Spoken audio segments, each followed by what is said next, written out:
నమస్తే. ఈ భాగంలో వివిధ రకాల ప్రాణాయామ పద్ధతుల గురించి తెలుసుకుందాం. ఇప్పుడు ధ్యానంకు ఉపయోగపడు వివిధ రకాల ప్రాణాయామ పద్ధతులు అవి ఏంటో చూద్దాం. దాంట్లో భ్రమరి, నాడీ శోధన, సహోం జపం, విపశ్చన, హంస జపం. ముందు భ్రమరి అంటే చేతి వేళ్లతో చెవులను మూసివేసి ముక్కు ద్వారా గాలి పీల్చి 9 నాదం చేస్తూ గాలి బయటకు వదలాలి. ఈ విధంగా కనీసం 30 సార్లు చేయాలి. ఈ ప్రక్రియ ద్వారా ముఖము, మెదడు, చెవి బాగా శక్తి పొందుతాయి. అంటే ఈ రకంగా చెవులు గట్టిగా చెవులు మూసి ముక్కుతో గాలి పీల్చి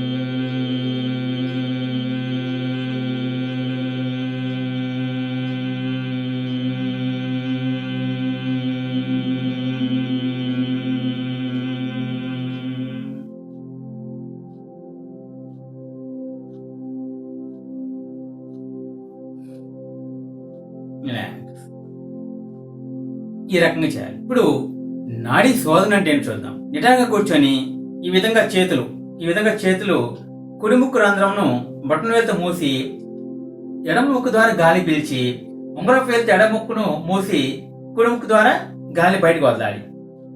ఇప్పుడు ఏ ముక్కు ద్వారా గాలి బయటకు వదిలారో అదే ముక్కు ద్వారా గాలి పీల్చి మళ్ళీ కుడి ముక్కు మూసేసి మళ్ళీ ఎడమ ముక్కు ద్వారా గాలి వదలాలి. ఈ రకంగా మార్చి చేయాలి. ఇది కనీసం 3 నుంచి 10 నిమిషాలు చేయాలి. ఈ ప్రక్రియ ద్వారా కుండలిని శక్తి బాగా జాగృతం అవుతుంది. నాడీ శుద్ధికి నాడీ శోధనకు తేడా ఏమంటే, నాడీ శుద్ధి మీరు గాలి పీల్చి వదిలేటప్పుడు బయటకు శబ్దం వచ్చింది, అంటే ఈ రకంగా వచ్చింది. కానీ నాడీ శోధనలో ఎటువంటి శబ్దం రాకూడదు. చాలా నిదానంగా పీల్చాలి, నిదానంగా వదలాలి, డీప్గా పీల్చాలి, డీప్గా వదలాలి. ఎటువంటి శబ్దం అస్సలు చేయకూడదు, అస్సలు కొంచెం కూడా శబ్దం రాకూడదు. ఈ ప్రక్రియ ఎడముక్కు ద్వారా మొదలుపెట్టి మళ్ళీ ఎడముక్కు ద్వారానే వదలాలి. గాలి పీల్చి వదిలేటప్పుడు గట్టి పట్టించడం కానీ శబ్దం కానీ అస్సలు చేయకూడదు. అంటే ఈ రకంగా చేయాలి.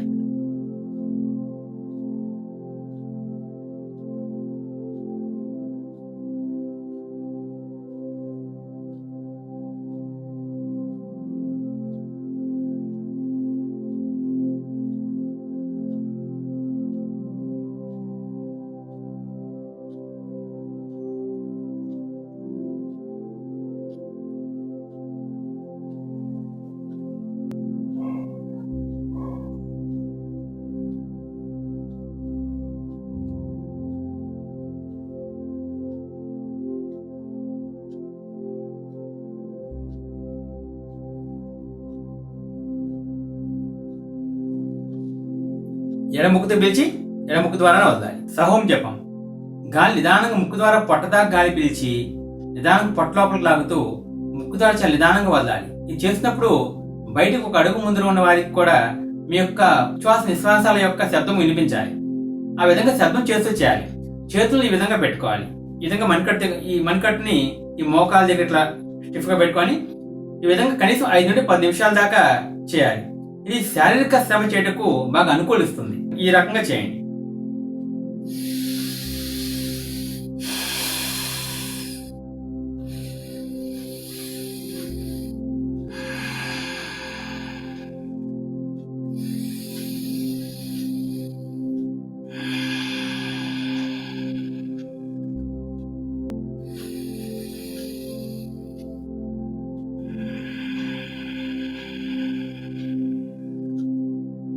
నిదానం గాలి పీల్చాలి, నిదానం గాలి బయటకు వదలాలి. కాకపోతే మీరు పీల్చే గాలి బయటకు వదిలే గాలి కనీసం ఒక అడుగు ముందు ఉన్న వారికి కూడా మీరు గాలి పీలుస్తున్నారు అన్న సంగతి తెలియాలి. అట్లాగా ఆ శబ్దం బయటకు వినిపించేది చేయాలి. దీన్ని సహోం జపం అంటారు. ఇప్పుడు విపశ్చన.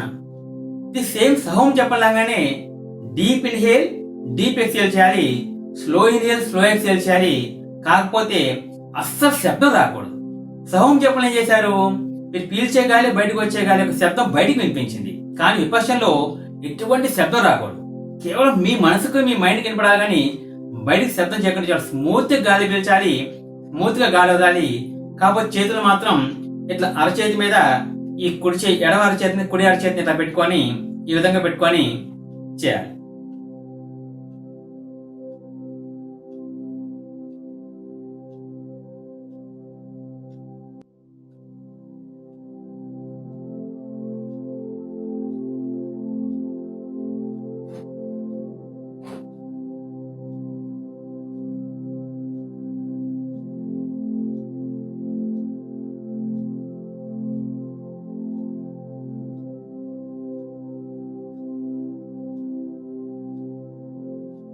ఈ విధంగా చేయాలి. దీని ద్వారా మెదడుకు, శరీరానికి మంచి రక్త ప్రసరణ జరుగుతుంది.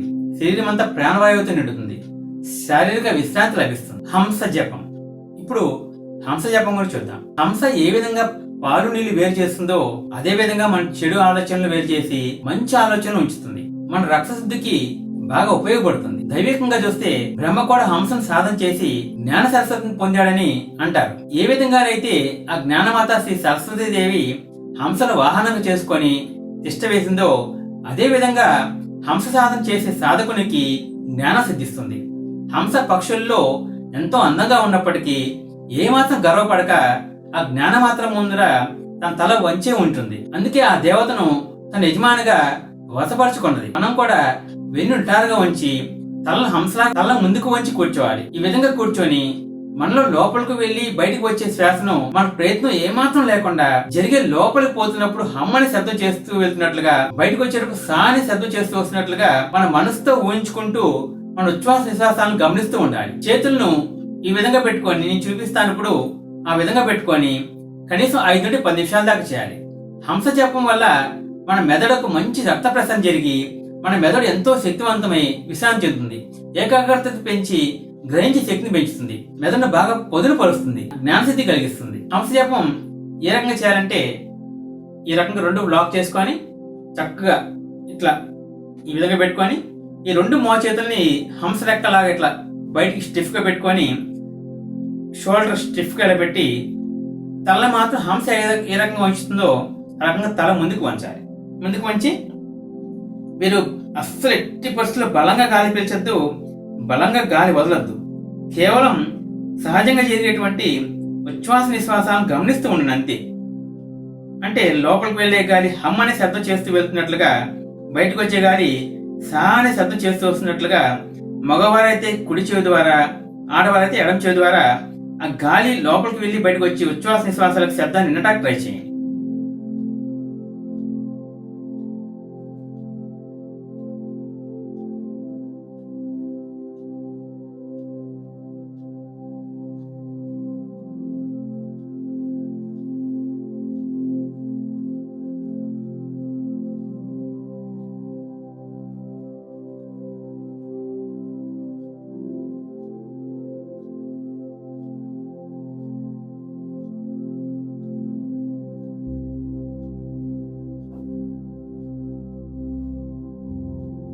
ఈ రకంగా చేయాలి.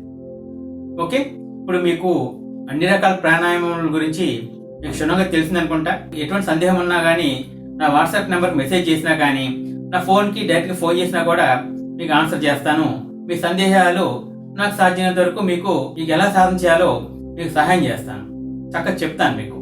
మీరు ఎవరైనా సరే మా సెంటర్కి వచ్చి కూడా నేర్చుకోవచ్చు. నమస్తే. Please like, subscribe and press bell icon for our next part video updates.